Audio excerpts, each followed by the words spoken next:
suis un éternel émerveillé devant plein de choses. Donc, c'est sûr que j'ai mis la barre très haute en allant voir les loups blancs, en allant voir la panthère des neiges. Et c'est des défis que je me lance où je mixte l'activité naturaliste, l'aventure, la solitude. Mais je crois, enfin j'espère, que je reste tout autant émerveillé devant une maison juppée ici, un bec croisé, que devant un ours polaire ou une panthère des neiges.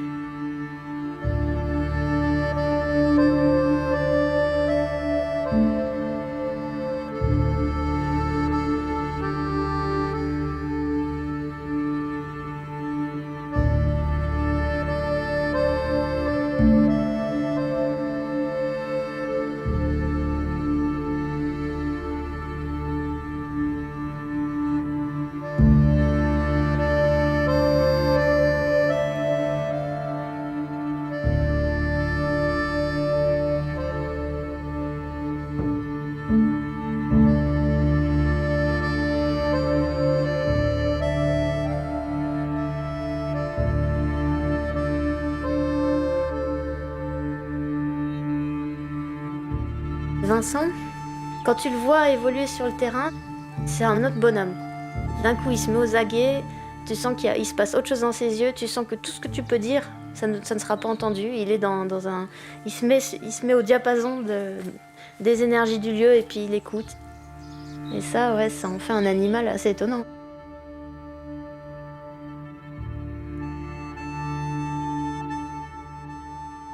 Suivre Vincent, c'est quand même se mettre dans une épreuve difficile, hein. Parce que Vincent, il est dans le monde du sauvage. Et si vous êtes à côté de lui, vous n'existez pas. Je l'ai suivi en Arctique. De temps en temps, j'avais faim ou j'avais sommeil. Lui, jamais. Et quand je disais, mais il faut qu'on mange, il me disait, mais t'as toujours faim. Et moi, j'avais envie de dormir, j'avais envie de manger. Mais lui, non. Non, c'est la bête, c'est la trace, c'est l'ambiance qui le conduit. Et vous êtes à côté, je ne vais pas dire marche ou crève, mais c'est comme ça, quoi.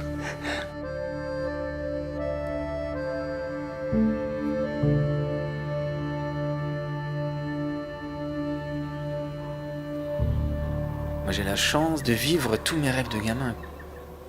J'ai une bonne étoile, je pense. Des animaux m'ont fait rêver dans les livres. Et j'ai qu'une envie, c'est de provoquer cette rencontre. Essayer de vivre à leur rythme, tout près d'eux. D'être à leur côté.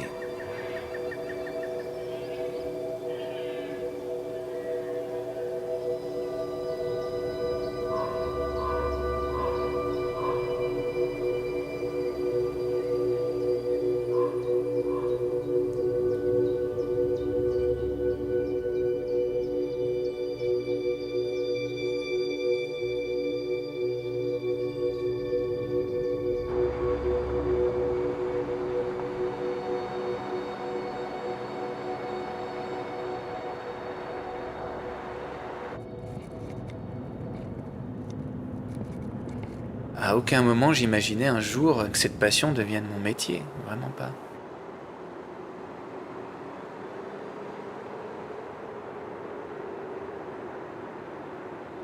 Je pense que tout s'est fait un peu progressivement. J'ai commencé dans la forêt à côté de chez moi. Après les chevreuils, c'était les renards, c'était les sangliers, c'était le brame du cerf, c'était des nuits passées sous des sapins au mois d'avril pour le grand tétras. Juste pour l'observer, même pas le photographier. La photographie vient après.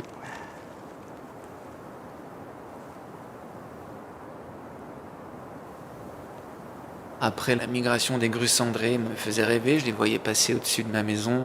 Et j'ai voulu les suivre. Donc là, après les Vosges, c'était la Scandinavie, où j'ai voulu aller voir où est-ce qu'elles allaient nicher. La Scandinavie, j'ai suivi les traces de Robert Hénard, qui était un grand maître pour moi, en Slovénie, pour voir mes ours.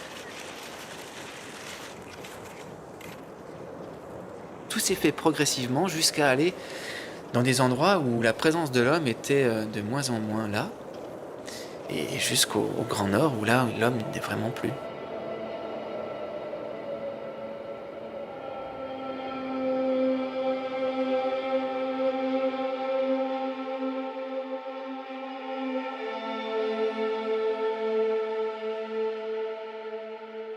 les gens qui me considèrent comme un artiste, alors je sais pas trop ce que c'est, mais moi je le crois pas. Je suis un témoin de ce qui se passe, quoi. L'art, il est dans la nature. Moi je suis là, j'essaye, j'ai un regard. J'ai un regard qui est différent, j'ai une histoire, j'ai grandi de telle ou telle manière. Donc je pose le regard peut-être un peu différemment. Mais l'art est partout dans la nature. Donc après, t'essayes de mettre en image tes rêves en quelque sorte.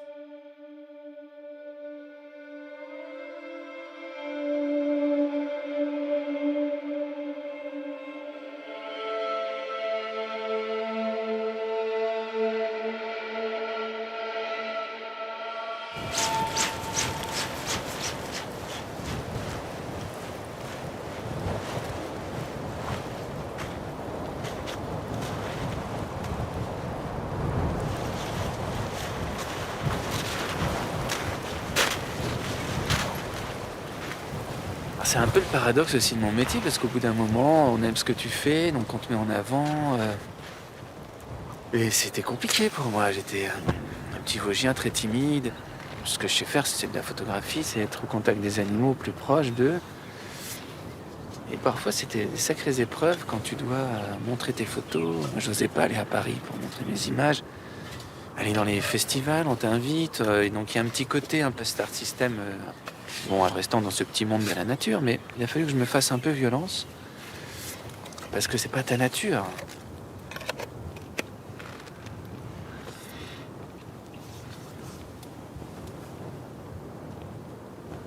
Je t'avoue qu'en Arctique, cette petite flamme, comment elle est précieuse.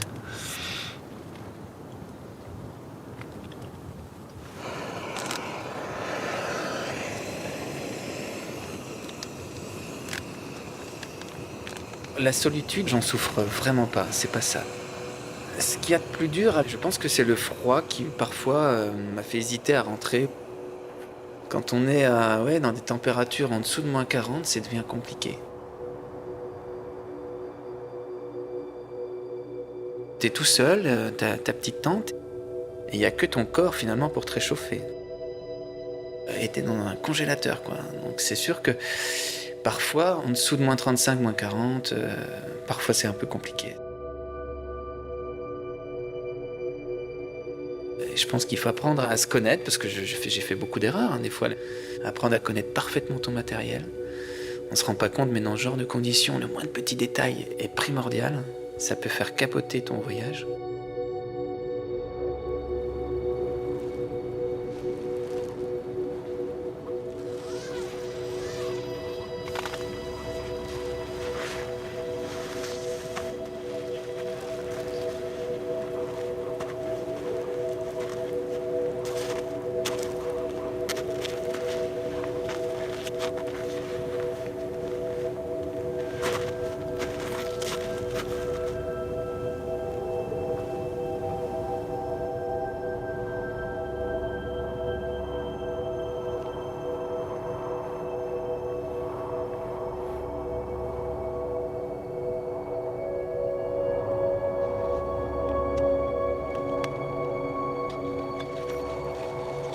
On a cette chance, quand on est longtemps en immersion dans la nature, d'avoir des moments rares, très privilégiés.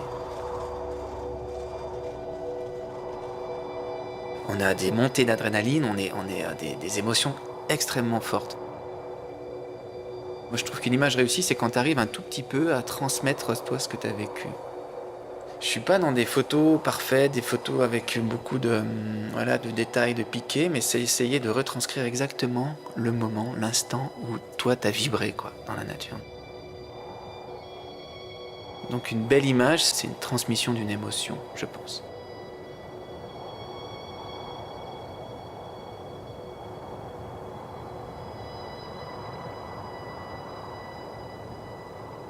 Très tôt, il m'a demandé de sortir. Est-ce que je peux aller tout seul là où tu m'as amené? Bon, bah, voilà, c'était tout près. Pour moi, c'était la sécurité, la forêt, beaucoup plus que la ville. Et puis, je lui ai laissé un peu mon matériel photo, hein, un petit téléobjectif au départ. Je me souviens parfaitement de ma première photo, c'était à l'âge de 12 ans, en novembre 88, dans une petite forêt à côté de la maison, la forêt de Chamagne, il y a un petit village. Et mon père m'avait laissé sous un filet de camouflage, tout seul, pendant plusieurs heures. Donc rien que ça, c'est quand même toujours assez angoissant, assez nouveau finalement. Et au bout d'une heure ou deux, je ne sais plus exactement, mais j'entends croustiller les feuilles d'automne tout près de moi. Et ça s'approchait de plus en plus. C'était un peu derrière dans mon dos. Et là, j'ai pu bouger, tremblant de peur. J'ai fait ma première image, et qui est totalement floue, complètement floue. Mais je l'ai gardée, je l'ai toujours, d'un petit chevreuil. Et j'avoue, quand on est gamin, quand on est tout seul dans la forêt, à écouter tout ça, enfin voilà, on a une espèce d'angoisse. Et puis de voir ces animaux sauvages si proches et de pouvoir figer ce moment, ça a été comme une espèce de révélation. Hein. Ce moment, cette rencontre avec ces chevreuils, ça a été un espèce de basculement de ma vie.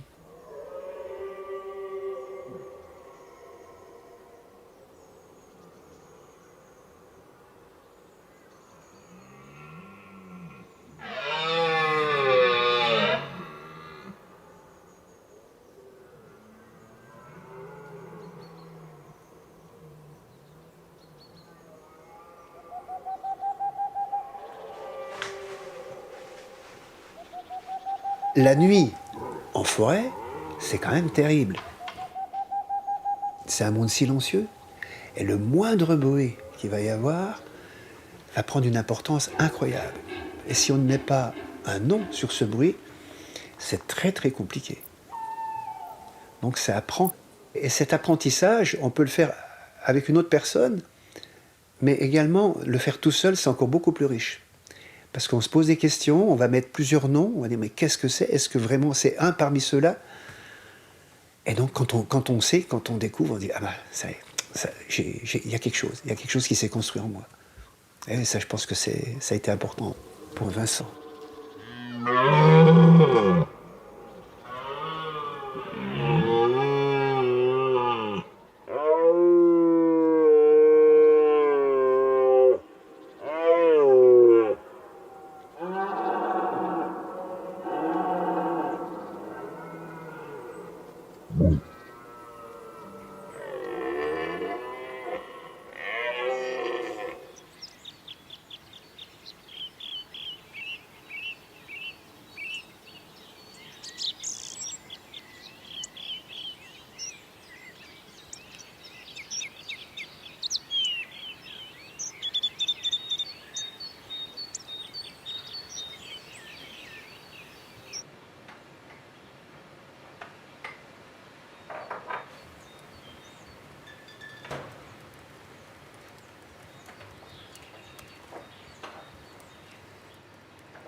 Il peut se chercher de la laine de bois tous les soirs, sur le chantier. Mais ça ne veut pas dire qu'il va... C'est sa petite isolation. Non, ça peut être un mâle qui refait sa litière. Mais bon, c'est bien de laisser le piège parce qu'on ne sait jamais. Hein.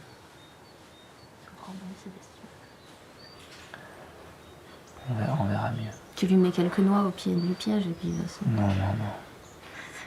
Vincent, il préfère la compagnie des animaux, des arbres. Tu le vois se transformer quand tu pars sur le terrain. Ici, il peut être heureux, il est un peu entouré de nature, ça va, mais il trépigne en fait. C'est presque... T'as l'impression de voir un animal en cage, quoi. Et puis, dès qu'il est sur le terrain, avec son gros sac sur le dos, là, il rayonne en fait. Ça le révèle.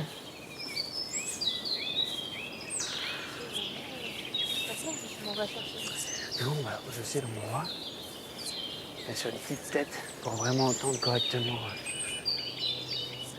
C'est plus une écoute pour la tegmane, la chevêchette et peut-être le tétra. Et donc sur une tête.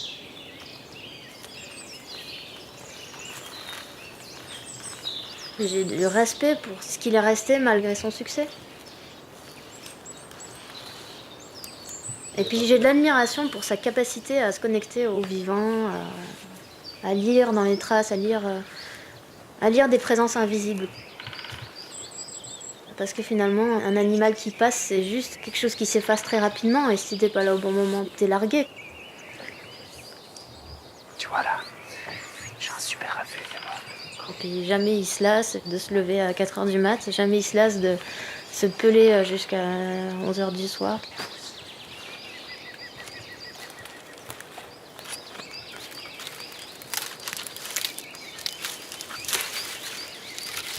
J'ai cette âme de gamin, et puis même de construire des affûts, ça reste que faire des cabanes. Et j'ai construit des centaines d'affûts, sous terre, dans l'air. Un affût, c'est quand même grisant, quoi. Puis tu vas te mettre là de nuit, tu ressors la nuit, t'attends, t'as ta petite fenêtre, c'est juste une passion extraordinaire.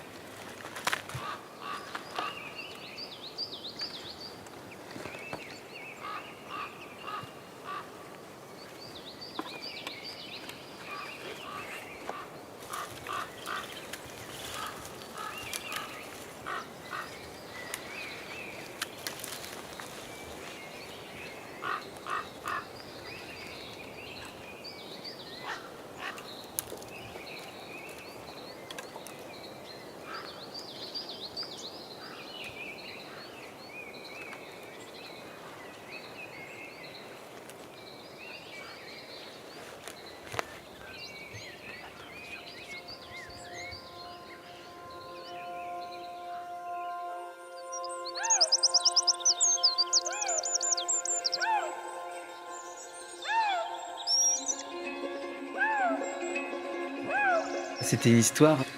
Comme tous les mois de mars, c'est la période des amours pour le lynx.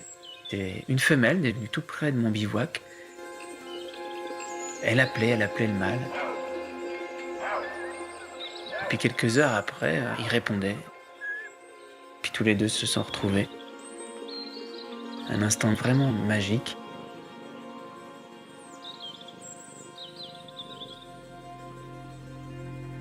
Et le matin très tôt, les premières lueurs du jour arrivaient.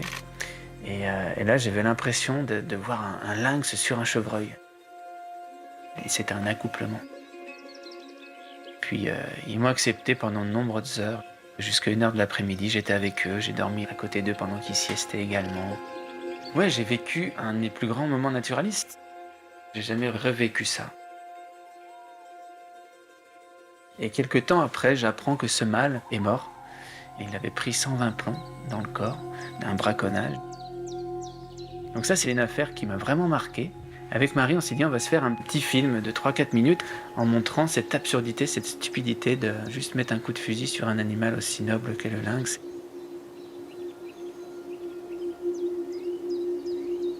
Et pour certaines espèces, soit le lynx, le loup, il y a encore des choses fausses qui sont ancrées au plus profond de l'être humain et c'est énervant quand on connaît bien l'animal.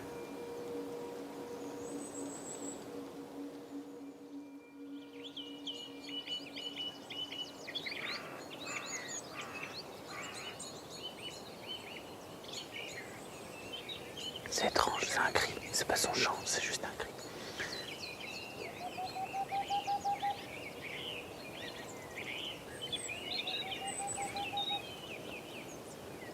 On a la hulotte, la chevêchette. Elle est peut-être mal.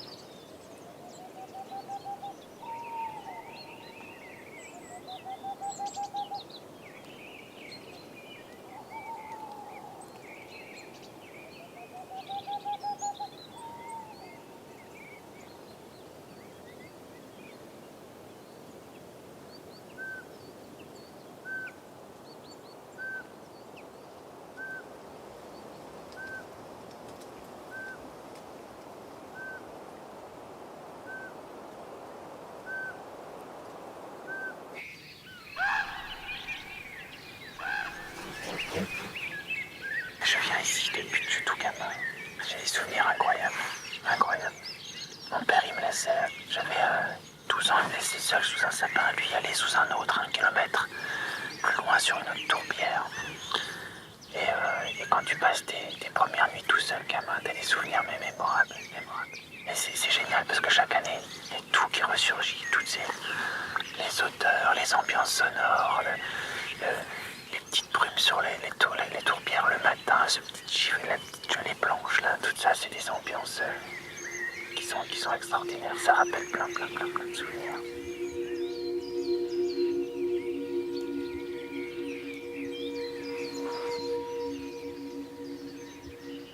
Parfois, ça m'est arrivé de voir des grands tétras qui viennent le soir se percher.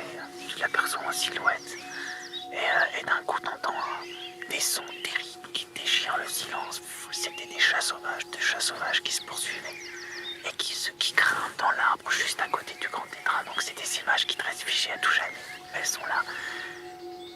J'ai tellement eu des spectacles fabuleux avec le grand tétra. Et là, on voit au fur et à mesure des années, ça devient de plus en plus rare. Et là, on l'a pas entendu ce matin. Est-ce qu'il a disparu? Donc c'est dur en même temps de voir ça.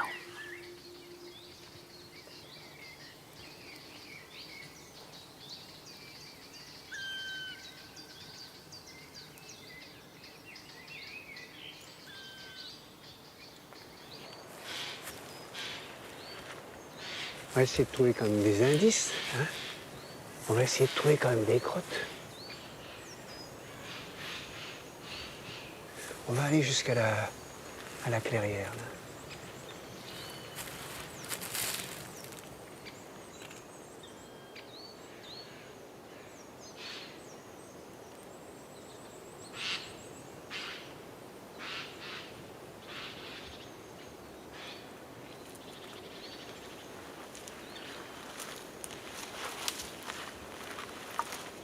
Mon père, lui, il en est à plus de 600 nuits sous un sapin pour observer le grand tétra. Enfin, c'est vraiment un fou furieux. Il vit dans la nature depuis aussi tout gamin.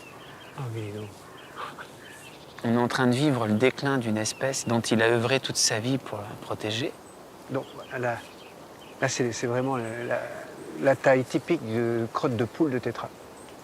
Ah, donc on peut imaginer, elle est venue là, souvent sur un promontoire. Elle se sent en sécurité.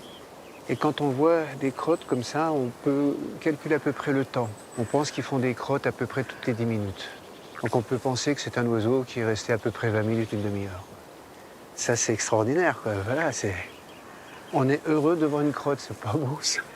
25 mars. On peut nous prendre pour des fous, mais une crotte, que ce soit une crotte de loup, de lynx, et là, de grands tétras, en sachant que ce sont les derniers grands coqs du massif des Vosges. Et ça fait chaud au cœur.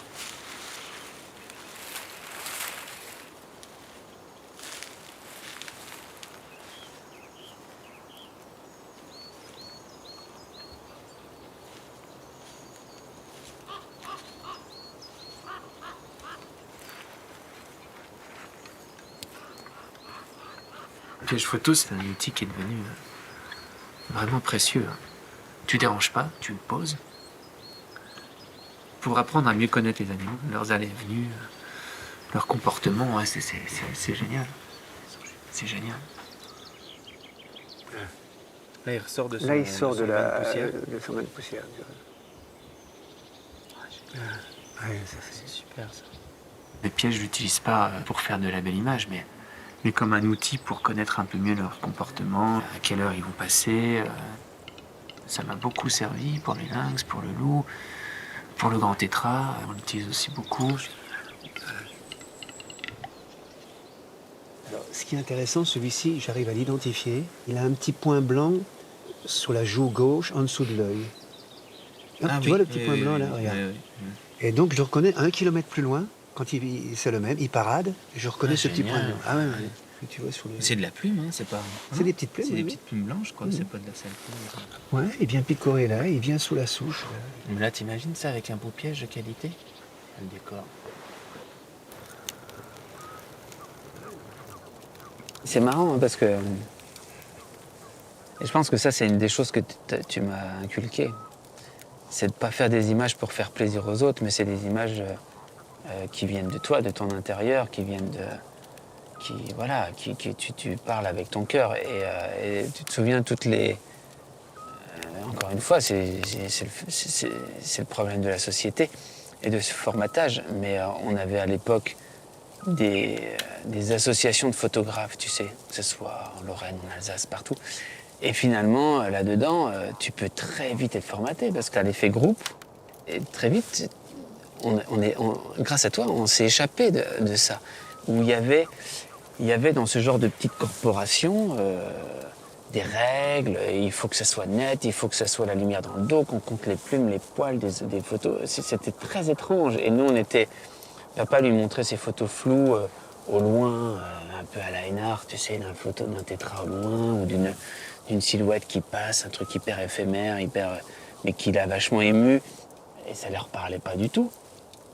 Mais heureusement qu'on a continué dans cette voie. Heureusement que moi, très vite, j'ai pas souhaité devenir un photographe d'illustration où les agences photographiques disent « Ah, si tu veux vivre de la photo, il faut que tu fasses tel type de photo, de machin et tout. » En ce moment, ce qui marche bien, c'est les chats, les chiens, les oiseaux des jardins et tout. Mais putain, mais comment, là, on te formate? Et heureusement, non, il faut savoir dire non, là. Tu dis non, non, et mec, c'est pas ce que j'ai là-dedans. Et ça, c'est... Hein, je pense que c'est ça, c'est ça. Que les futurs photographes lisent du Hénard, du Giroudet, avant de lire les fiches techniques des derniers Nikon ou Canon, quoi.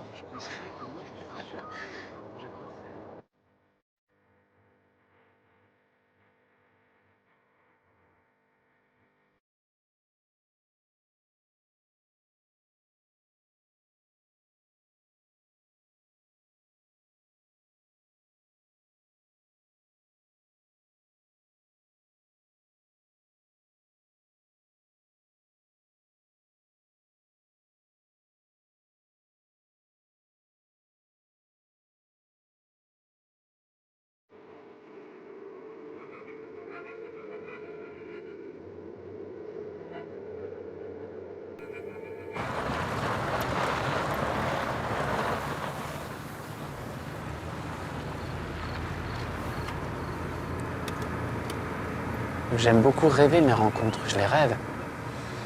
Et là, j'imagine. J'imagine un ours qui passe. Et je me dis, mais là, il viendrait là, je serais un ours, je ferais ça. C'est fabuleux, donc tu rêves ce genre de choses. Et quand ça t'arrive en vrai, et ben là, t'as un putain de choc qui t'envahit. Et c'est ça qui m'anime, et c'est ça qui fait que je continue. C'est ça qui fait que tu vas oublier le froid, oublier la douleur, oublier l'humidité, oublier tout ce que tout le monde dit, ah c'est dur ce que tu fais. Mais non, c'est des clopinettes, tout ça. T'oublies ce genre de petites souffrances.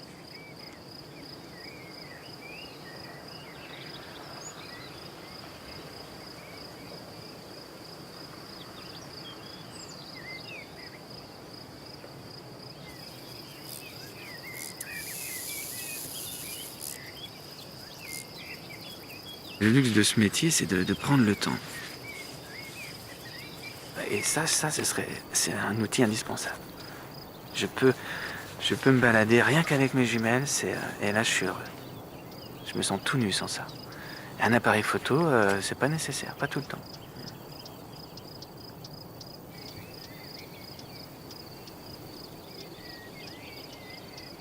Quand tu cherches à photographier un animal, il faut apprendre déjà à le connaître, et donc tu l'observes énormément. C'est pour ça qu'il faut passer beaucoup de temps les yeux dans les jumelles. Tu essayes d'anticiper ses déplacements, tu essayes de te mettre à sa place finalement. Ça m'arrive moult fois même de partir un mois dans le but de croiser le loup blanc par exemple, et de ne pas le voir, de voir que des traces. Ça m'est arrivé plusieurs fois. Et non, c'est pas du tout une frustration. Pour moi, c'est ce besoin, de plus en plus, c'est viscéral, hein, ce besoin d'être dehors.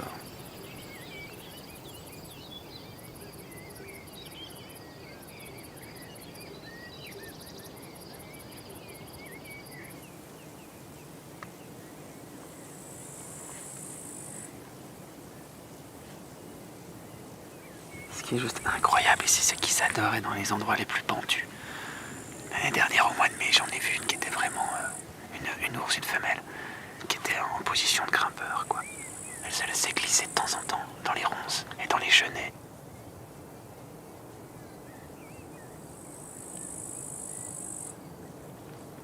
C'est vraiment à la verticale. On est face à des ours des falaises. Et Ça, c'est assez caractéristique des Asturies. Hein. C'est là où ils sont totalement en sécurité. Hein. Et c'est ça que les gens ne savent pas, c'est qu'il est à 90% végétarien.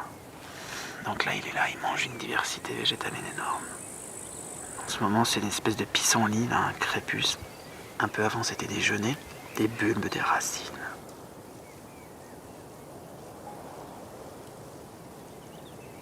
C'est quelque chose d'assez intérieur finalement, mais vraiment, quand il y a les grands prédateurs des présents, je me sens beaucoup mieux, je me sens presque plus serein, quoi. Quand j'entends un loup chanter, ça peut arriver cette nuit, mais tu peux pas savoir, hein. T'es dans ton duvet, t'es là, mais c'est juste, c'est extraordinaire. Moi, ça me fait vibrer, t'as le poil, comme on dit. Et pareil avec l'ours, non, c'est fou que, par méconnaissance, quoi, il y a des peurs qui sont arrivées, mais non, franchement, sur la pointe des pieds, parce qu'on sait qu'on est chez eux, finalement. Donc ça, j'ai eu la grande chance d'avoir reçu cette éducation de mon père. Jamais dérangé, parfois même sur certaines espèces sensibles, comme le grand tétra, il osait même pas déclencher, pas faire la photo, il se cachait pour pas déranger l'animal. J'ai grandi avec ça et je pense que c'était assez précieux de se dire, voilà, on n'est pas chez nous.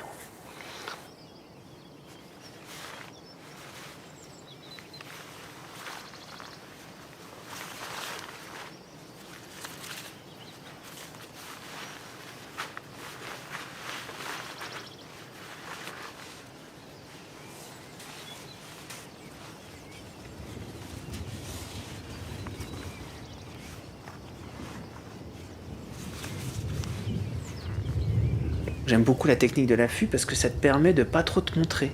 Mais la plupart du temps, les animaux t'observent et toi tu ne vois rien, quoi.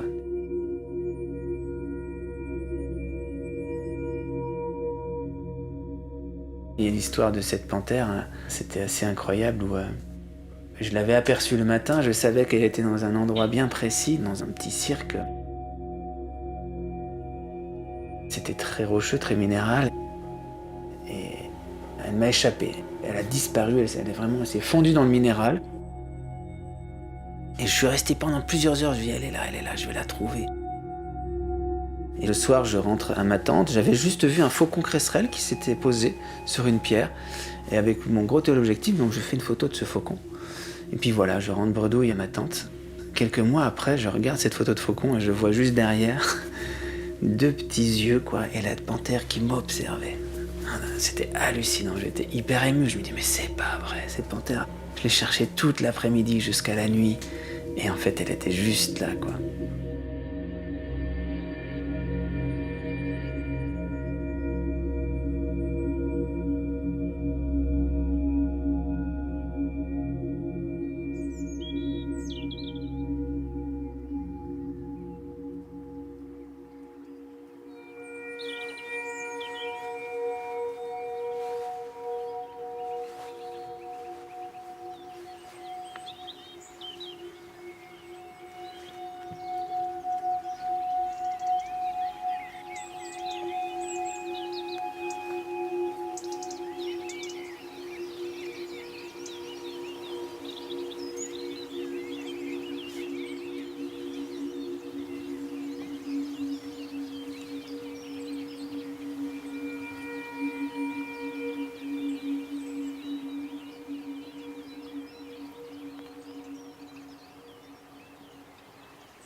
Parfois, la photographie peut m'ennuyer, hein. Le fait de photographier, parce que ça peut te casser ton émotion. C'est de la technologie qui vient comme une barrière entre l'animal et toi. Et ça peut te gâcher l'émotion. Faut rien louper, c'est tellement rare.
Dès qu'il pleut, là, on le sent. On le sent que la nature est... Même les oiseaux, ils chantent dans tous les côtés, la nature est heureuse. Que ce soit les mousses, les lichens, la végétation là, qui commence à exploser. Enfin, une pluie comme ça, là, tu sens la nature qui sourit, quoi. Et nous, c'est pareil. Là, je suis vraiment heureux. En plus, il y a ces brumes qui n'arrêtent pas de venir, de repartir. Ça donne une magie hallucinante au canyon, aux gorges.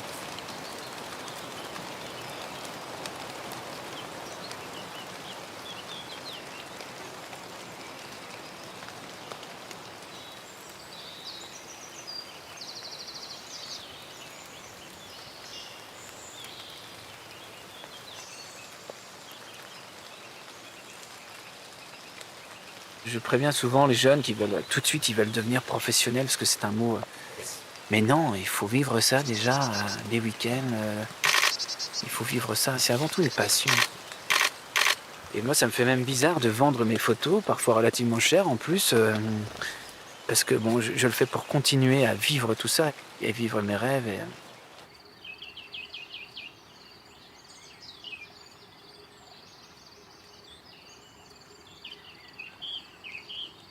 Oups.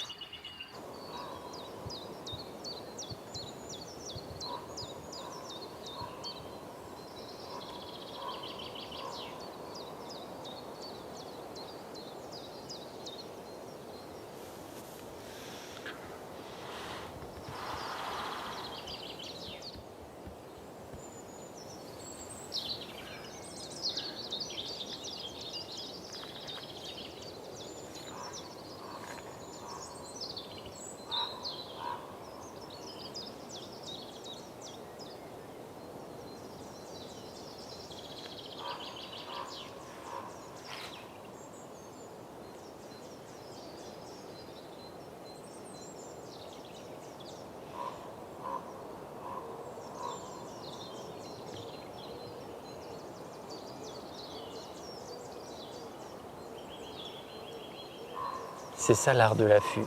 Rien n'est garanti. Certaines promesses, la promesse de l'invisible, de l'animal invisible.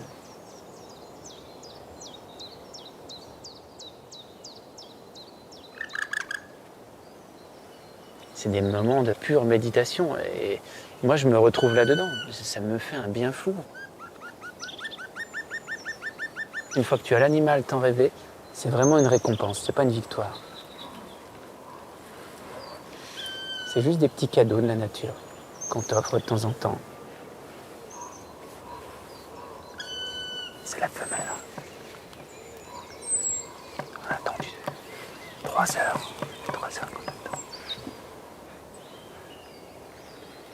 On dérange pas. T'as vu quand même 3 heures d'attente.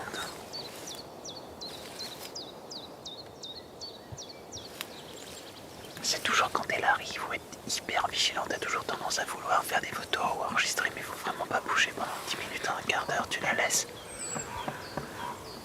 Être en confiance.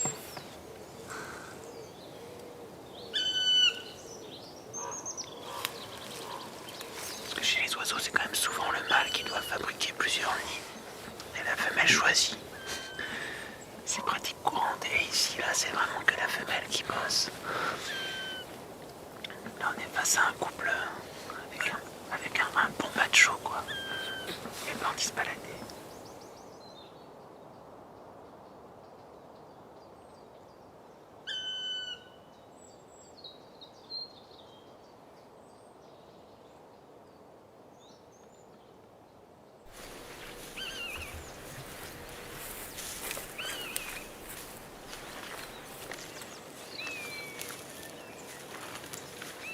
C'est ce qui fait sa force, c'est qu'il est capable de se nourrir de ce qu'on ne voit pas encore, quoi, de ce qu'il n'a pas encore vu.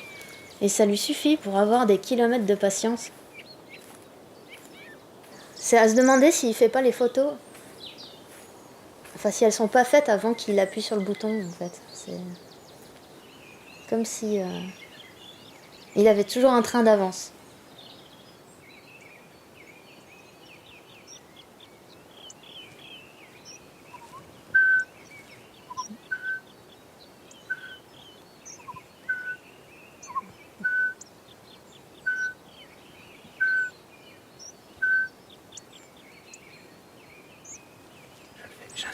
je fais pas longtemps.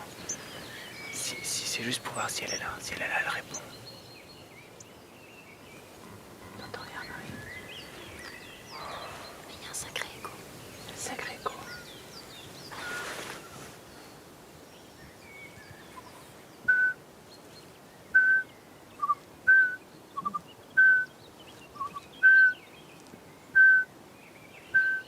Il est capable de rentrer dans l'intimité de l'animal. Et finalement, c'est justement ce fil invisible que lui, il arrive à tisser entre l'animal qu'il photographie et lui-même. Et lui, il est capable de capter ça et de retranscrire cette magie, cette âme, l'âme de l'animal.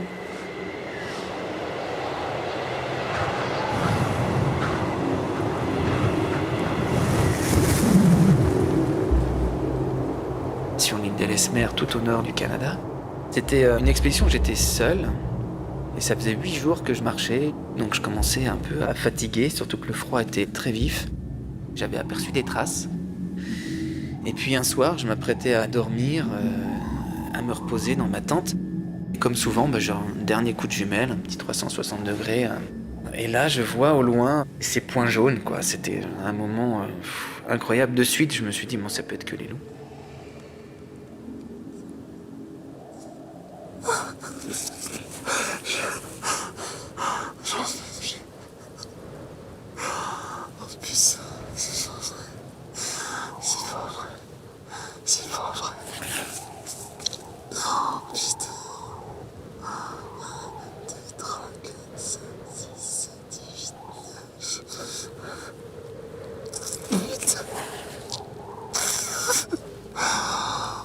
Putain, j'étais chaud. Que je vous attends, putain. Oh. Oh. Oh, tu es trop...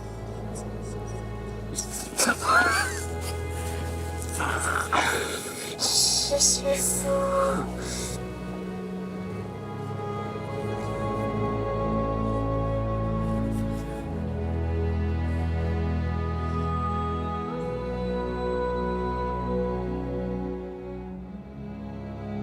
Eux m'avaient tout de suite repéré parce qu'ils étaient en chasse, comme souvent quand ils sont comme ça en groupe.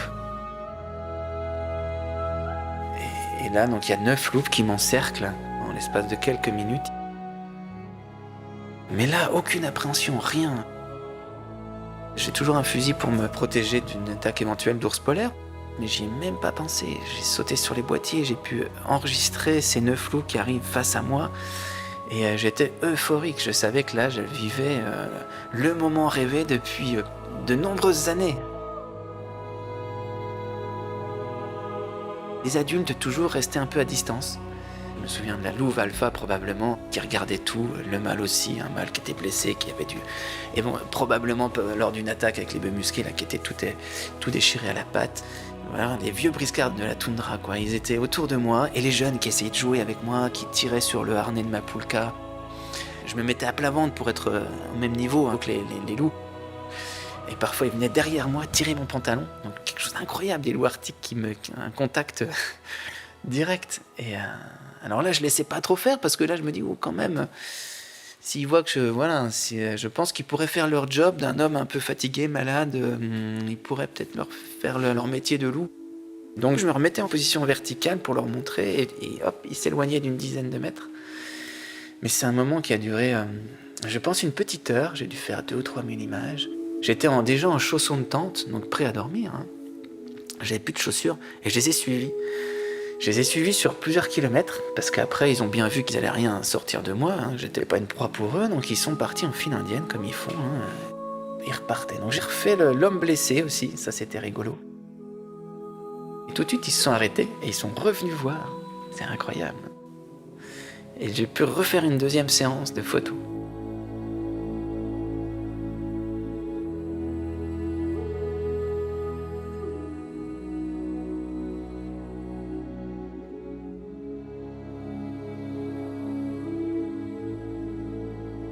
Ensuite, ils sont repartis dans des lumières bleues.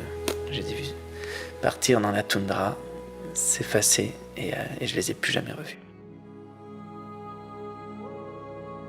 Mais j'avoue que là, ce loup blanc, quand il vient face à moi, parce que là, c'est sûr que là, il y a un contact direct, c'est moi qui viens voir. Là, je suis à plat ventre et il avance vers moi. Et qui te plante ses yeux dans les tiens, là, boum, c'est quelque chose qui te reste à tout jamais, ça te hante. T'y penses tout le temps, tout le temps, tout le temps.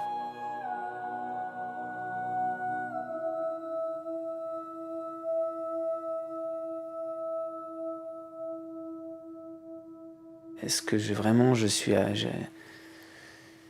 arrivé au sommet de mon art? À ce stade où j'en suis, je m'en moque finalement. Je m'en moque. C'est quoi? C'est juste moi, la petite personne? Est-ce que j'ai réussi? Non, on n'en est plus là. Ce que je veux, c'est montrer l'utilité de cette beauté de la nature. Voilà, c'est tout. Il faut qu'il y ait des chocs désormais. Alors c'est soit par le beau, soit par ce qui est terrible. Il faut qu'il y ait des chocs pour qu'il y ait une révolution intérieure des gens et qu'on se rende compte, qu'on se réveille de cette fausse route finalement.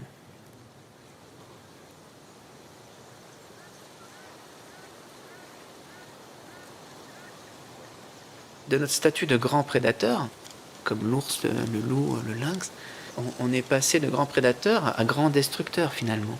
Alors que eux, non. C'est ça qui est dérangeant. Cette hégémonie, c'est assez triste et ça m'affecte terriblement.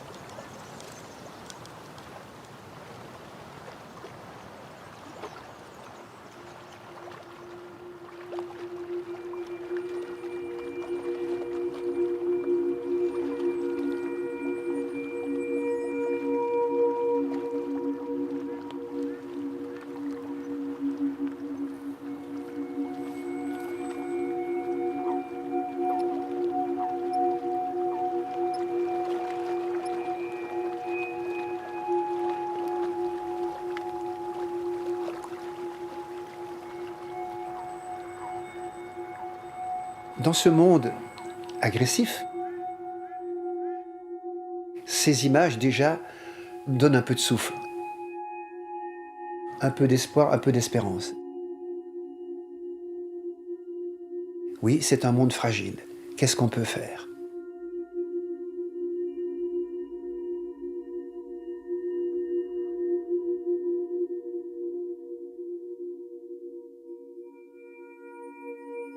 On sent dans ces photos l'animal seul, dans des milieux difficiles, comme s'il n'y avait plus que cette place que l'homme lui réservait.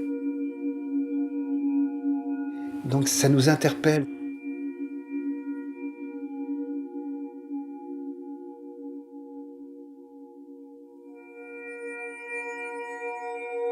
Ce sont des photos qui nous montrent cette fragilité de la nature, mais en même temps, nous, est-ce qu'on a conscience? Elle pose question. Qu'est-ce que nous, on fait de cette nature?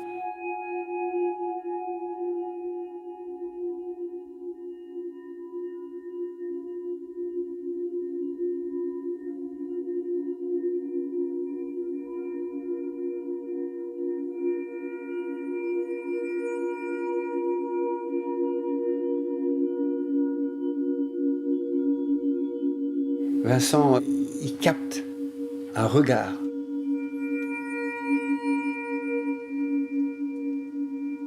Le regard d'un animal qui est en train de dire « Homme, que fais-tu? Que fais-tu? Où vas-tu? Jusqu'où iras-tu »